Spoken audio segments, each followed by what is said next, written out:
Assalamualaikum warahmatullahi wabarakatuh. Tak kenal maka tak sayang, dan tak sayang maka tak cinta. Maka perkenalkanlah, nama saya Lola Fianda dari kelas B jurusan Ilmu Hukum, Fakultas Syariah dan Hukum, UIN Sunan Gunung Jati Bandung.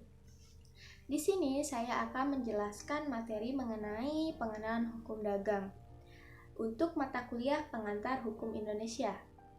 Ada pula buku yang saya pakai untuk menjadi referensi saya dalam menjelaskan materi ini, yaitu adalah buku yang dikarang oleh dosen saya sendiri, yaitu Ibu Nengyani Nurhayani SHMH, dengan judul buku Pengantar Hukum Indonesia. Yang kedua adalah buku dengan judul Pengantar Hukum Indonesia yang dikarang oleh Abdul Jamali. Dan yang ketiga adalah judul buku yang sama yang dikarang oleh Dr. Rahman Syamsuddin SHMH. Sebelum saya masuk untuk menjelaskan materi pengenalan hukum dagang, saya ingin mengajak teman-teman semua, apa sih yang terlintas sejenak di pikiran teman-teman mengenai hukum dagang? Apakah bisnis, perdagangan, hukum, atau undang-undang?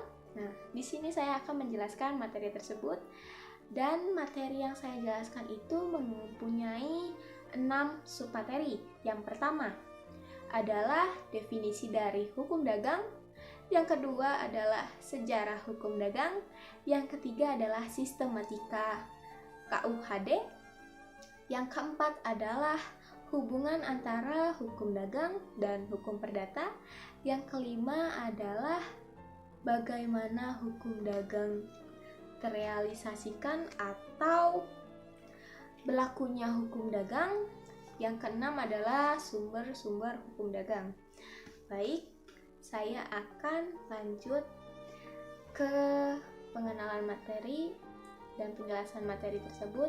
Saya harap teman-teman dapat mengerti apa yang saya sampaikan.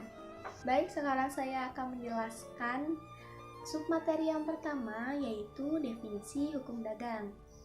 Perdagangan dan perniagaan itu pada dasarnya adalah pekerjaan atau kegiatan menjual dan membelikan barang-barang pada suatu tempat dan waktu dengan maksud mencapai atau memperoleh keuntungan.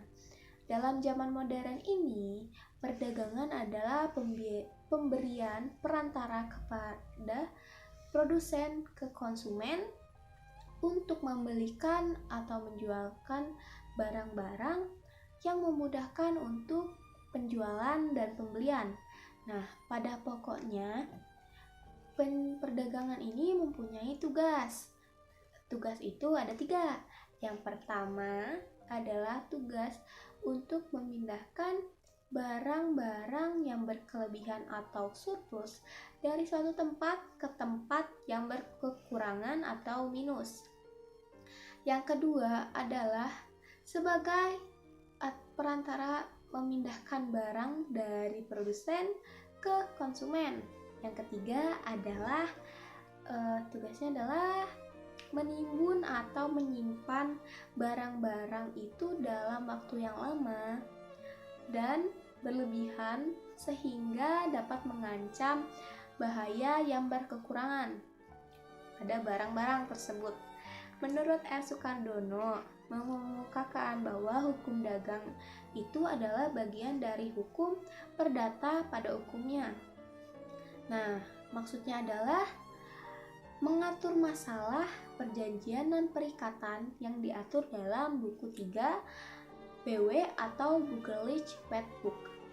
Dengan kata lain, hukum dagang adalah himpunan peraturan-peraturan yang mengatur seseorang dengan orang lain dalam kegiatan perusahaan, yang terutama terhadap dalam kodifikasi KUHD dan KUHDPT. Hukum dagang dapat pula dirumuskan adalah serangkaian kaidah yang mengatur tentang dunia usaha atau bisnis dan dalam lalu lintas perdagangan. Nah, dagang itu adalah hukum yang mengatur tingkah laku manusia yang turut melakukan perdagangan dalam usaha memperoleh keuntungan. Nah, dapat juga dikatakan hukum dagang adalah hukum yang mengatur hubungan hukum antara manusia-manusia dan badan-badan hukum satu sama lainnya dalam lapangan perdagangan.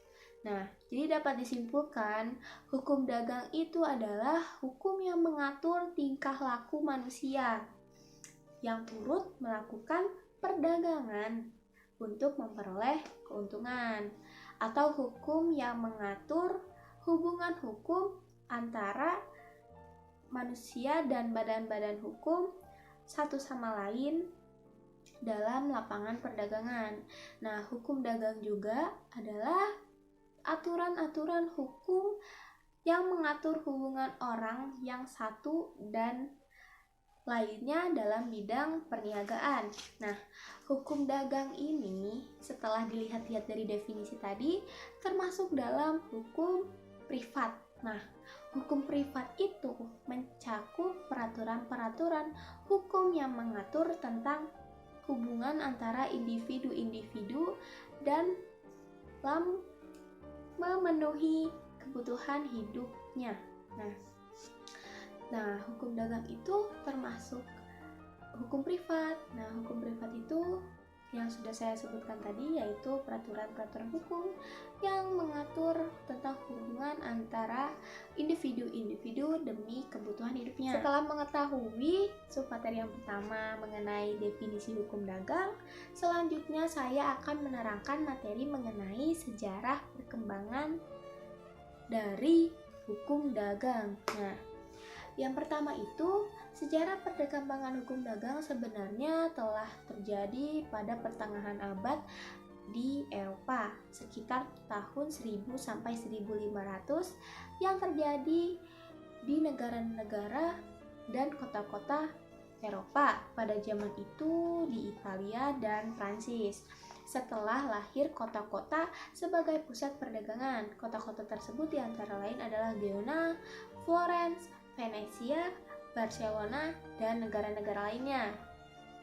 Pada tahun 1807, di Prancis dibuat hukum dagang tersendiri dan hukum sipil yang ada, yaitu Code de Commerce. Nah, Code de Commerce ini tersusun dari dua. Yang pertama adalah Ordonnance du Commerce pada tahun 1673 dan Ordonnance de la Marine pada tahun 1838. Pada saat itu, Netherlands menginginkan hukum dagangnya tersendiri, yaitu KUHD Belanda, dan pada tahun 1809 direncanakanlah dalam KUHD ini ada 3 kitab dan tidak mengenal peradilan dan kitab 1. Nah, karena asas konkordasi juga, maka pada 1 Mei tahun 1948 di Indonesia diadakan KUHS. Nah, KUHS Indonesia ini berasal dari KUHS Netherlands yang dikodifikasikan pada tanggal 5 Juli tahun 1830 dan mulai berlaku di Netherlands pada 31 Desember tahun 1830. Nah, selanjutnya adalah KUHS Belanda ini berasal dari KUHD Prancis atau Kode Sipil, dan Kode Sipil ini bersumber pada kodifikasi hukum Romawi atau bahasa lainnya Corpus Iuris Civilis dari Kaisar Justinianus pada tahun 527 sampai 567. Nah, tetapi pada saat itu hukum Romawi atau Corpus Iuris Civilis ini tidak dapat menyelesaikan perkara-perkara dalam perdagangan, maka dibuatlah hukum baru. Di samping hukum Romawi yang berdiri sendiri pada abad ke-16 dan ke-17, yang berlaku dari golongan yang disebut hukum pedagang atau Koopmansrecht.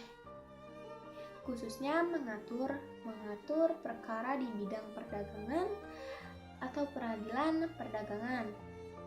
Dan hukum perdagangan ini bersifat unifikasi. Unifikasi itu adalah berlakunya suatu sistem hukum bagi setiap orang dalam kesatuan kelompok sosial atau suatu negara.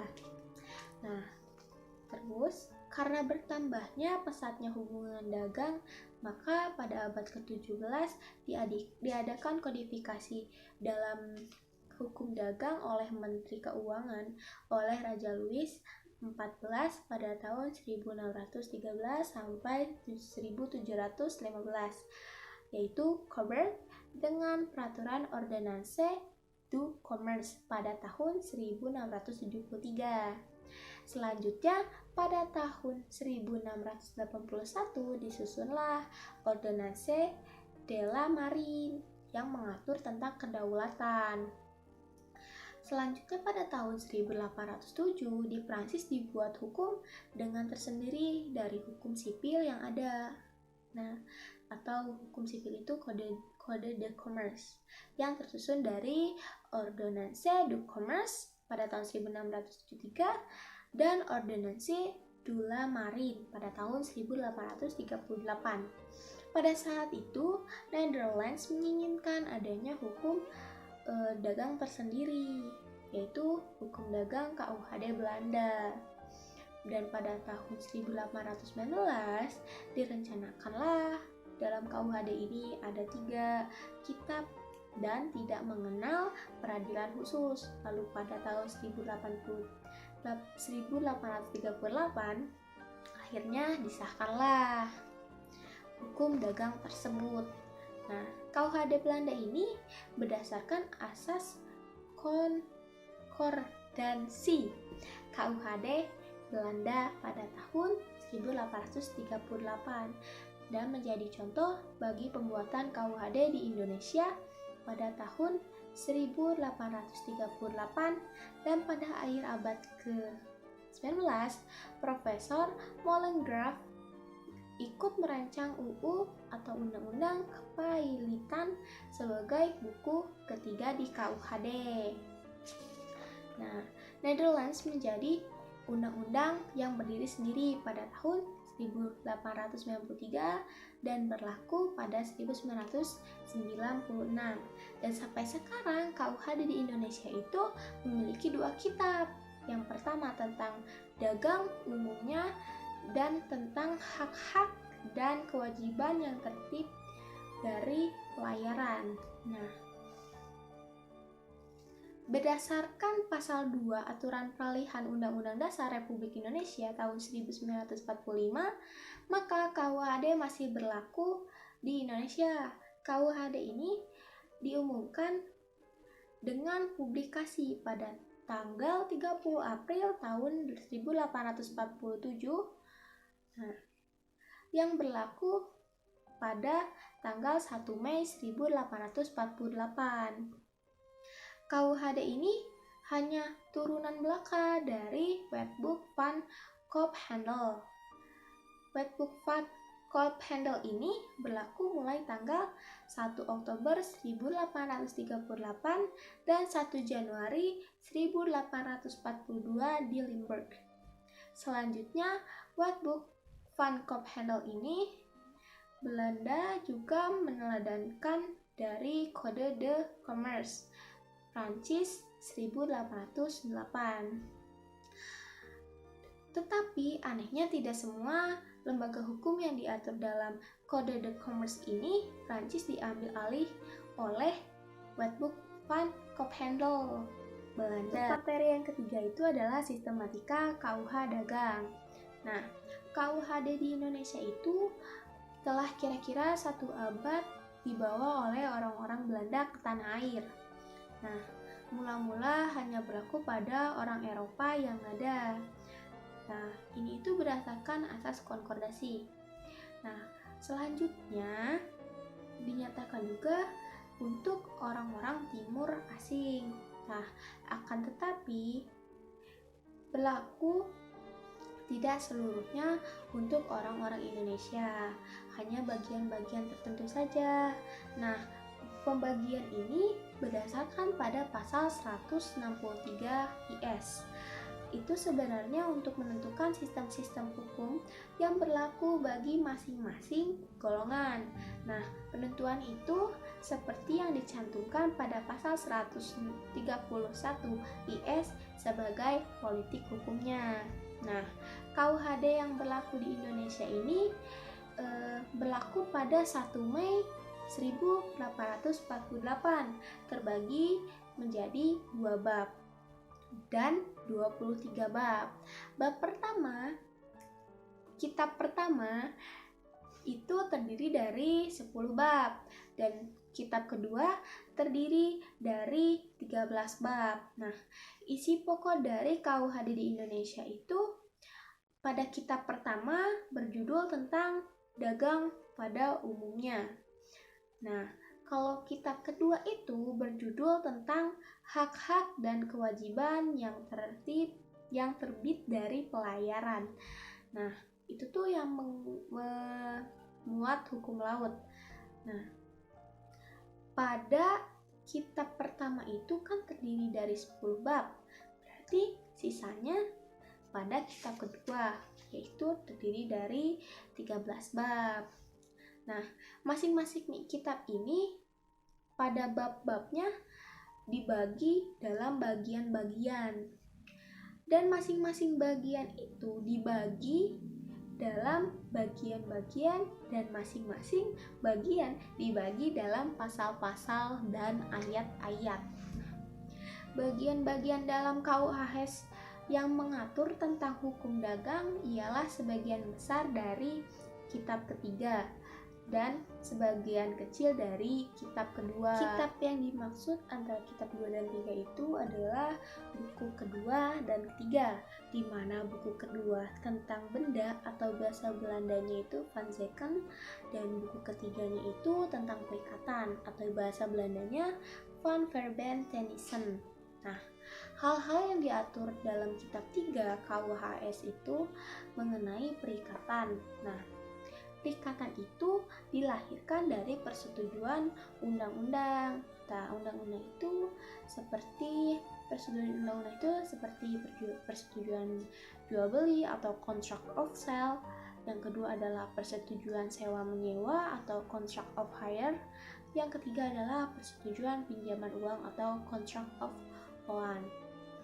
Nah, hukum dagang selain diatur dalam KUHD dan KUHS juga terdapat dalam berbagai peraturan-peraturan khusus atau peraturan yang belum dikodifikasikan. Nah, misalnya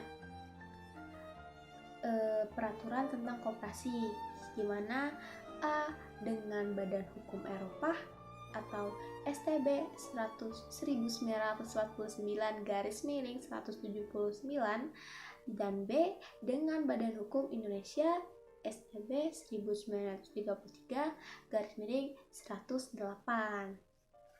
Kedua peraturan ini sekarang tidak berlaku lagi karena telah digantikan oleh Undang-Undang Nomor 79 Tahun 1958 dan Undang-Undang Nomor 14 Tahun 1965 tentang koperasi. Nah, yang kedua, peraturan-peraturan khusus itu yang belum dikodifikasikan selain peraturan tentang koperasi, ada kedua undang-undang telah digantikan oleh Undang-Undang Nomor 12 Tahun 1967. Yang ketiga, peraturan Paisileman atau STB 1905/217 STB 1908/348. Yang keempat, Undang-Undang Oktroy STB 1922/54. Yang kelima, Peraturan Lalu Lintas STB 1933/66 249.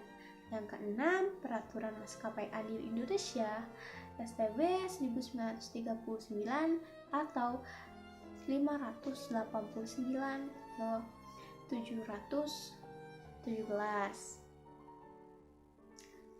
Nah, yang ketujuh, Peraturan tentang Perusahaan Negara, Undang-Undang Nomor 19, Peraturan Pemerintah tahun 1960.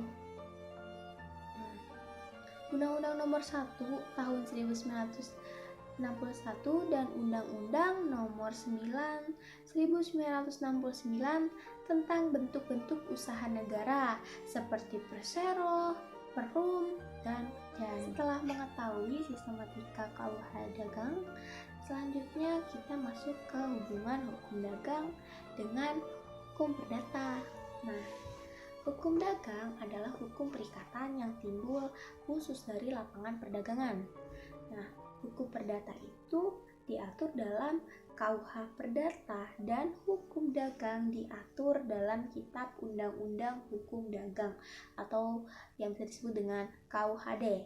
Nah, kesimpulan ini sekaligus menunjukkan bagaimana hubungan antara hukum dagang dan hukum perdata.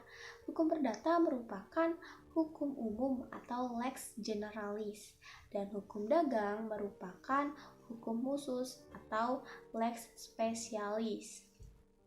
Dengan diketahuinya sifat dari kedua kelompok ini, maka dapat disimpulkan keterhubungannya sebagai lex specialis derogat lex generalis, yang berarti hukum yang bersifat khusus mengesampingkan hukum yang bersifat umum.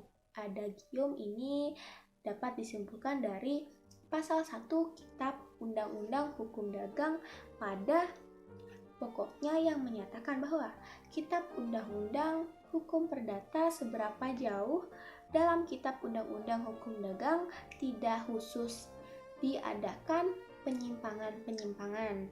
Berlaku juga terhadap hal-hal yang disinggung dalam Kitab Undang-Undang Hukum Dagang. Nah, hubungan antara KUHD dan KUH Perdata adalah sangat erat, bisa dikatakan seperti itu. Nah, dapat dimengerti seperti itu karena memang semua kedua hukum tersebut terdapat dalam satu kodifikasi. Pemisahan keduanya hanyalah karena perkembangan hukum dagang itu sendiri dalam mengatur pergaulan internasional dalam hal perniagaan saja. Kalau hukum dagang merupakan bagian dari hukum perdata, atau dengan kata lain, hukum dagang merupakan perluasan dari hukum perdata. Hukum dagang merupakan lex specialis dan lex generalis, yang artinya ketentuan atau hukum umum. Nah, KUH Perdata atau KUHS dapat juga dipergunakan dalam hal diatur dalam KUH dagang. Nah, sepanjang KUHD tidak mengaturnya secara khusus. Setelah itu, kita masuk ke subbab kelima, yaitu berlakunya hukum dagang. Nah, pada Kitab Undang-Undang Hukum Dagang masih berlaku di Indonesia yang berdasarkan pada pasal 1 peralihan Undang-Undang Dasar 1945 yang pada pokoknya mengatur bahwa peraturan yang ada masih tetap berlaku sampai pemerintahan memberlakukan aturan penggantinya, karena hukum yang dianut dalam di Indonesia itu hukum positif, dalam artian hukum yang terus berganti sesuai dengan kebutuhan zaman dan waktu. Nah, di negara Belanda sendiri, Wetboek van Koophandel telah mengalami perubahan. Namun di Indonesia, Kitab Undang-Undang Hukum Dagang ini tidak mengalami perubahan yang komprehensif secara sebagai dan suatu kodifikasi hukum. Nah, namun kondisi ini tidak berarti bahwa sejak Indonesia merdeka dan pemberlakuan hukum tersebut tidak ada pengembangan peraturan terhadap permasalahan perniagaan. Nah, perubahan pengaturan terjadi, tetapi tidak tersistematisasi dalam kodifikasi Kitab Undang-Undang Hukum Dagang. Strategi perubahan peraturan pengaturan terhadap masalah perniagaan di Indonesia ini dilakukan secara parsial, atau dengan kata lain, terhadap substansi Kitab Undang-Undang Hukum Dagang, dan membuat peraturan baru terhadap substansi yang tidak diatur dalam Kitab Undang-Undang Hukum Dagang. Sekarang kita masuk ke subbab materi yang terakhir, yaitu sumber-sumber hukum dagang. Nah, sumber-sumber hukum dagang ini di Indonesia ada 2 sumber. Yang pertama, hukum tertulis yang dikodifikasikan, dan yang kedua adalah hukum tertulis yang belum dikodifikasikan. Nah, dalam hukum tertulis yang dikodifikasikan ini ada 2. Yang pertama adalah Kitab Undang-Undang Hukum Dagang atau KUHD, atau Wetboek van Koophandel Indonesia atau WVK. Yang kedua adalah Kitab Undang-Undang Hukum Sipil atau KUHS, atau Burgerlijk Wetboek Indonesia atau BW. Nah, yang kedua itu hukum tertulis yang belum dikodifikasikan, yaitu peraturan perundang-undangan khusus yang mengatur tentang hal-hal yang berhubungan dengan perdagangan. Sifat hukum dagang yang merupakan perjanjian yang mengikat pihak-pihak yang mengadakan perjanjian. Tapi sudah materi yang dapat saya sampaikan dari pengenalan hukum dagang. Saya harap teman-teman dapat mengerti materi tersebut. Maaf bila terdapat salah-salah kata atau salah penyebutan. Sekian dari saya. Wassalamualaikum warahmatullahi wabarakatuh.